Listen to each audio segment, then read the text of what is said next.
এত মজার একটা রেসিপি যে চোখের সামনে কয়দিন ধরে হচ্ছে ঘুরঘুর ঘুরঘুর করছে। তো এই রেসিপিটা যদি আমি বানিয়ে না খাই তাহলে আমার দিল মন আত্মা সব আমাকে গালিগালাজ করবে। তাই আজকে সিদ্ধান্ত নিয়েই নিলাম যে এই রেসিপিটা আজকে বানাবো, তারপর হচ্ছে ভাত খাবো। মানে এতটা সুন্দর লেগেছিল, আর বিশ্বাস করবেন না, এই রেসিপিটা বানানোর পর আমি অনেকগুলো ভাত খেয়েছিলাম, মানে এতটা মজা। তো চলুন আপনাদের সাথে শেয়ার করি।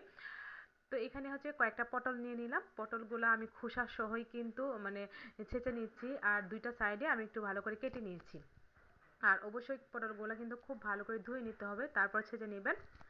তো আমি হচ্ছে আদা ছেঁচা করেছি, এরপর উঠিয়ে রাখছি। আর এখানে আমি 2 মুঠের মতো ডাল আগে থেকে ভিজিয়ে রেখেছিলাম, মসুর ডাল।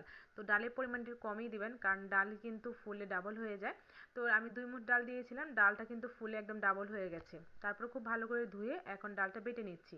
তো ডালটা আমি একদম মিহি করি না, একদম আধা বাটা করেছি। তো আধা বাটা করার পর ডালটাকে হচ্ছে আমি উঠিয়ে নিচ্ছি। তো এই রেসিপিতে ডাল দিলে রেসিপিটা খেতে কিন্তু অনেক বেশি মজা হবে, একটু ভাজা ভাজা টাইপের হবে। তারপর একটা প্লেটে উঠিয়ে নিলাম।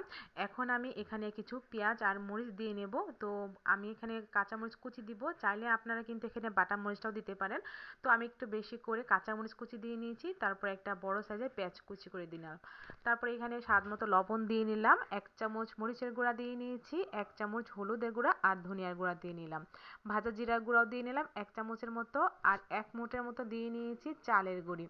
তো এখন হাত দিয়ে খুব ভালো করে মাখাতে হবে, যেন যাতে সব মশলাপাতি ডাল আর পটলের সঙ্গে ভালো করে মিশে একদম একাকার হয়ে যায়। এই পর্যায়ে এগুলা ভাজার পালা। তো চুলায় একটা প্যান বসিয়ে দিলাম আর দিয়ে নিলাম একটু বেশি করে সয়াবিন তেল। তারপরে একদম যেরকম আমরা বড়া বানাই, মানে পেঁয়াজু বানাই, সেরকম করে গোল গোল করে দিয়ে নিলাম। এই পর্যায়ে চুলার জাল রাখতে হবে মিডিয়ামে, তা না হলে নিচে দিয়ে কিন্তু পুড়ে যেতে পারে। তো মাঝারি আঁচে আমি এগুলা একটু ভেজে নেব। যখন ভাজতে যাবেন তখন দেখবেন নিচে কিন্তু একটু লাগা লাগা হবে, কারণ এখানে তেলের পরিমাণটা এত বেশি নয়। একটু নিচে লেগে গেলেও কোনো সমস্যা নেই, এই নিচের এগুলো কিন্তু উঠে যাবে। আর নিচে যে একটু লাগা লাগা হবে এগুলাই কিন্তু আস্তে আস্তে ভাজা ভাজা হয়ে যাবে, আর এটাই খেতে কিন্তু অনেক বেশি মজা হবে। তো এইভাবে একটু উল্টিয়ে পাল্টিয়ে দিবেন, যখন দুইটা সাইড দেখবেন একটু কড়া হয়ে ভাজা হয়ে গেছে তখন এই পর্যায়ে একটু চারপাশটা একদম এলোমেলো করে দিতে হবে। তো এলোমেলো করে দেওয়ার পর একটু হচ্ছে ছড়িয়ে দিয়ে আমি সুন্দর করে এগুলো ভাজা ভাজা করে নেব। যেহেতু এখানে ডাল আর পটল আছে তার জন্য এগুলো মাঝারি আছে, আমি একটু সময় নিয়ে ভাজা ভাজা করে নেব। দেখেন কি সুন্দর করে ভাজা ভাজা হয়ে গেছে, আর নিচে যেগুলো একটু লেগেছিল সেগুলোও আমি উঠিয়ে দিচ্ছি। তো এই পর্যায়ে মাঝখানে জায়গাটা আমি একটু ফাঁকা করে দিব। তো মাঝখানে জায়গাটা একটু ফাঁকা করে দেওয়ার পর আমি এখানে দিয়ে নিব আবারও কিছুটা সয়াবিন তেল। এরপর এখানে 1 মুঠের মতো পেঁয়াজ কুচি দিয়ে নিয়েছি, আর এখানে আমি 3-4টা মতো শুকনা মরিচ আমি একটু কেটে দিয়েছি। এরপর পেঁয়াজটা একটু ভেজে নেব, বেশি না, অল্প একটু ভাজার পর সবগুলো আমি একসাথে মিশিয়ে নেব।